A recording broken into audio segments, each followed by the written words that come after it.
ಎಲ್ಲರಿಗೂ ಬೆಳಗಿನ ಶುಭೋದಯ ಹೇಳ್ತಾ welcome back to day 67 mini vlog. So ಇದು ಬೆಳಗ್ಗೆ ಎದ್ದು ನೀಟಾಗಿ ಬೆಡ್ಶೀಟೆಲ್ಲ ಒದ್ರಿ ಮಚ್ ಮಡಗಿ ಎಲ್ಲ ನೀಟಾಗಿ ಮಾಡ್ಕೊಂಡು ಸೊ ಆಮೇಲೆ ನಮ್ಮ ಗಿಡಕ್ಕೆ ಸ್ವಲ್ಪ ನೀರು ಹಾಕೋಣ ಅಂತ ಅಂದ್ಬಿಟ್ಟು ನೀರು ಹಾಕ್ತಿದೆ. ಸೊ ಆಮೇಲೆ ಮನಿ ಪ್ಲ್ಯಾಂಟಲ್ಲಿ ಸ್ವಲ್ಪ ನೀರು ಕಮ್ಮಿ ಆಗಿತ್ತು ಅಂತ ಅಂದ್ಬಿಟ್ಟು ಹಂಗೆ ಸ್ವಲ್ಪ ಬಾಟ್ಲಲ್ಲಿರೋದೇ ನೀರು ನಾವು ಇಟ್ಬಿಟ್ಟು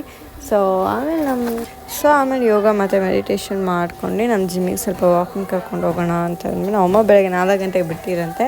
ಸೊ ಆದರೆ ನಾನು ಇನ್ನೊಂದು ಸಲ ವಾಕಿಂಗ್ ಕರ್ಕೊಂಡು ಹೋಗೋಣ ಅಂತ ಅಂದ್ಬಿಟ್ಟು ವಾಕಿಂಗ್ ಕರ್ಕೊಂಡ್ಬಂದೆ. ಸೊ ಮನೆಗೆ ಬಂದಮೇಲೆ ಸೊ ಇದು ಏಕಾದಶಿ ಆಗಿತ್ತು, ಅದಕ್ಕೆ ಬೇಗ ಸ್ನಾನ ಮಾಡಬೇಕಿತ್ತು ಅಂದ್ಬಿಟ್ಟು ಬೇಗ ರೆಡಿ ಆಗಿ ಸೊ ಮುಖ ತೊಳಿಬೇಕಾದ್ರೆ ಎಂತ ವಿಡಿಯೋ ಮಾಡಿದ್ದೀನಿ ಅಂದರೆ, ಸೊ ನಾವು ಮುಖ ತೊಳೆಯುವಾಗ ಯಾವುದೇ ಫೇಸ್ ವಾಶ್ ಯೂಸ್ ಮಾಡಿದ್ರು 59 ಸೆಕೆಂಡ್ ಅದನ್ನು ನೀಟಾಗಿ ಮಸಾಜ್ ಮಾಡಿ ಆಮೇಲೆ ಮುಖನ ವಾಶ್ ಮಾಡ್ಕೊಬೇಕಂತೆ.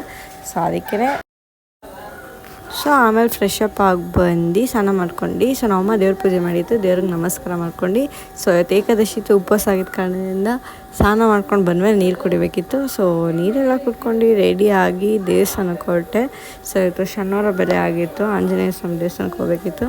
ಸೊ ರೆಡಿಯಾಗಿ ಬಂದಿರೋ ಖುಷಿಗೆ ಸೊ ಆಮೇಲೆ ಆಂಜನೇಯ ಸ್ವಾಮಿ ದರ್ಶನಕ್ಕೆ ಹೋಗಿದೆ. ಸೊ ದೇವ್ರಿಗೇನು ಅಲಂಕಾರ ಮಾಡಿಲ್ಲ, ಏನಕ್ಕೆ ಅಂದರೆ ಏಕಾದಶಿ ದಿನ ಯಾವ ದೇವ್ರಿಗೂ ಏನೋ ಅಲಂಕಾರ ಮಾಡಲ್ಲ ಅಂತ ನಾನು ಕೇಳಿದ್ದೀನಿ. ಸೊ ಆಮೇಲೆ ಪೂಜೆ ಮಾಡಿದಾಗ ಪ್ರಸಾದ ಎಲ್ಲ ಕೊಡಲ್ಲ ಅಂತ ಕೇಳಿದ್ದೀನಿ. ಸೊ ಅದಕ್ಕೆ ನಿಮಗೂ ಹೇಳ್ಕೊಂಡೆ. ಸೊ ಆಮೇಲೆ ಗುರುವಾರ ರಾಘವೇಂದ್ರ ದೇವಸ್ಥಾನಕ್ಕೆ ಹೋಗಿರಲಿಲ್ಲ, ಹುಷಾರಿರಲಿಲ್ಲ ಅಂತ ಅಂದ್ಬಿಟ್ಟು ಸೊ ರಾಘವೇಂದ್ರ ದೇವಸ್ಥಾನಕ್ಕೆ ಹೋಗಿ ಸೊ ಇದನ್ನು ನಮ್ಮ ಕಡೆ ಬಗರ್ ಅಂತಾರೆ, ಉಪವಾಸದ ದಿನ ತಿಂತಾರೆ. ಸೊ ಅದನ್ನು ತಿನ್ಕೊಂಡು ಕೂತಿದ್ವಿ. ಸೊ ಮಧ್ಯಾಹ್ನ ಬೇಜಾರಾಗ್ತಿತ್ತು ಅಂತ ಎಲ್ಲ ಆರಿಸ್ಕೊಂಡು ಅಂದ್ಕೊಂಡು ಕೂತಿದ್ವಿ. ಸೊ ಆ ಟೈಮಲ್ಲಿ ಒಂದು ರೀಲ್ಸ್ ನೋಡಿದೆ. ಸೊ ಈ ರೀಲ್ಸಲ್ಲಿ ಇನ್ಸ್ಟೆಂಟಾಗೆ ಗ್ಲೋ ಅಂದ್ಬಿಡ್ತು ಇವಳಿಗೆ. ಸೊ ನಾವು ಮನೇಲಿ ಟ್ರೈ ಮಾಡಿ ನೋಡೋಣ ಅಂತಂದ್ಬಿಟ್ಟು ಸೊ ಮನೇಲಿ ಟ್ರೈ ಮಾಡ್ತಿದ್ದೆ. ಸೊ ಏನಾದ್ರು ನನಗೆ ರಿಸಲ್ಟ್ ಬಂದರೆ ಇದ್ರ ವೀಡಿಯೋನ ನಿಮ್ಮ ಮೂಲಕ ನಿಮಗೂ ಶೇರ್ ಮಾಡ್ಕೊತೀನಿ. ಸೊ ನೋಡೋಣ ಬನ್ನಿ ಹೆಂಗಾಗುತ್ತೆ ಏನು ಅಂತ ಅಂದ್ಬಿಟ್ಟು ಸೊ ಎಲ್ಲ ರೆಡಿ ಮಾಡಿ ಇಟ್ಕೊಂಡಿದ್ದೀನಿ. ಅದು ಅರಿಶಿನ ಇದ್ದಿದ್ದ ಕಾರಣದಿಂದ ಒಂದು ಸ್ವಲ್ಪ ಗ್ಲೋ ಬಂದಿದೆ, ಬಟ್ ಅರಿಶಿನ ಅಂತ ಅನಿಸ್ತಿದೆ. ಸೊ ನೋಡೋಣ.